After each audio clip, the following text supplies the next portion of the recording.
The Entertainment Industries Council proudly presents the inaugural Science, Engineering, and Technology Awards, honoring exceptional forms of entertainment that accurately portray, promote, educate, and spark interest in these fields.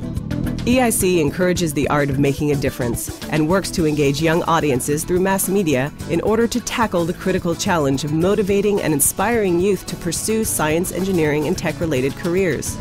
Joining this quest is a man who recognizes the power of entertainment media to create change.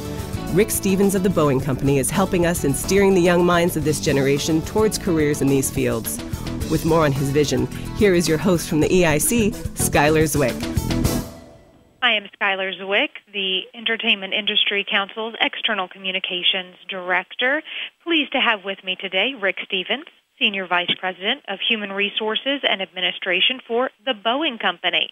A nationally sought-after speaker on the education and workforce topics, Rick is passionate about improving education both inside and outside of the classroom in order to create capable people and citizens for tomorrow's communities, their economies, and our entire nation.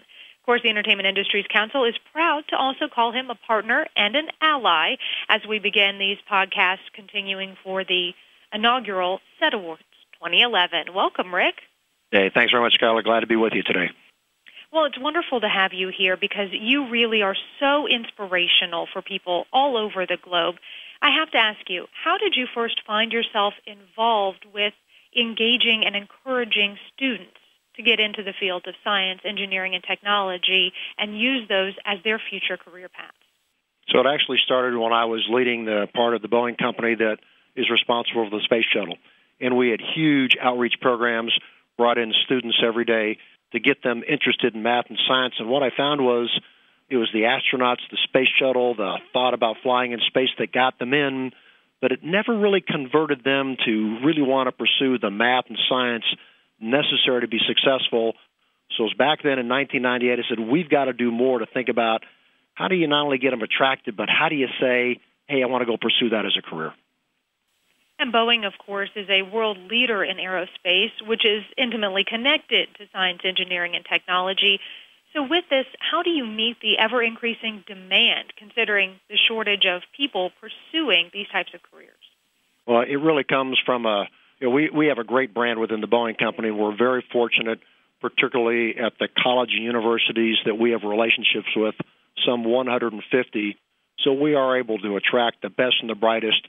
And we spend an awful lot of time at the campuses, spending time with the deans, the students, and really identify those who are really the top students and attract them to the Boeing Company.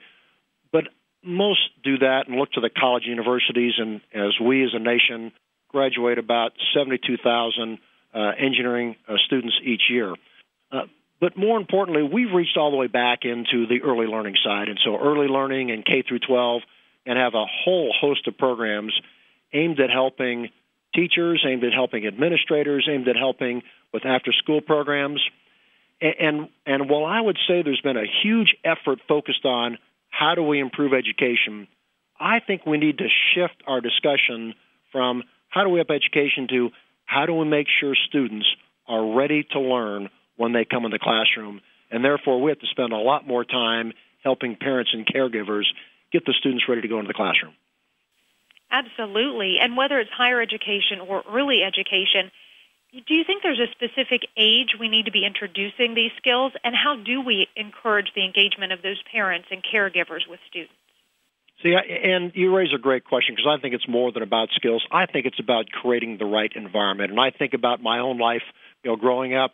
When I think about when did I get interested in science and technology, I was a math major in college, focusing on computer science, but my interest started early on in my life. And if you were to talk to my parents, I was taking apart wristwatches that I'd be given for my birthdays, and they'd probably last about a week with me because I'd take the back off, do a little bit of tinkering, and some of them I got put back together again, some of them I didn't.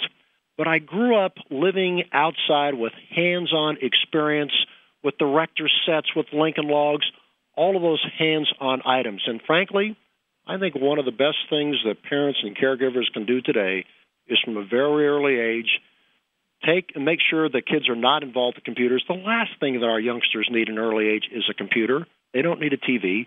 They need real hands-on, get outside, go see things, because children are naturally curious, and they'll begin to say, wow, that's cool, I want to understand it more. That provides the foundation.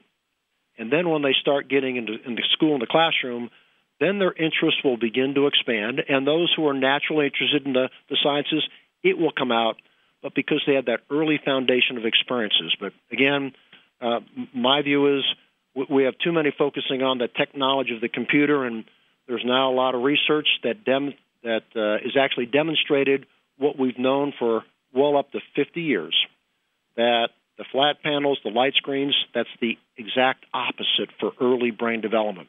What ensures early brain development? Intricate building capacity, dealing with the hands, providing real-world experiences. That's what parents can do to get their kids ready. And Rick, in our final couple of seconds, if you had one thing you could say to every potential future scientist, technologist, or engineer, what would you say to inspire them? I think one of the things is go get outside, go play, and go find something you're interested in and learn about it. And when you learn about it, all the math and science that youngsters tend to shy away from becomes a lot easier, because then they'll see the relationship about what they learn in those skills that'll be very valuable for a lifetime and a career to create products and things that only our future scientists and engineers can imagine. Rick, always a pleasure to have you. Very inspirational, and I hope that so many students and parents take your words to heart. Thanks for being here and for supporting the S.E.T Awards 2011. Terrific, and I look forward to seeing the S.E.T Awards here soon. That's right. We'll see you November 17th. Thank you for joining us for this S.E.T Awards podcast, part of EIC's ongoing efforts to encourage young people toward the fields of science, engineering, and technology careers. Furthering these efforts, the S.E.T Awards Challenge has been issued.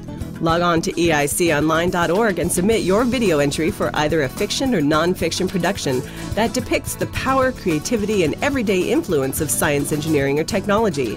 You could win a trip to the 2012 S.E.T Awards in Los Angeles, a professional mentoring session, or an opportunity to pitch your idea to a Hollywood team.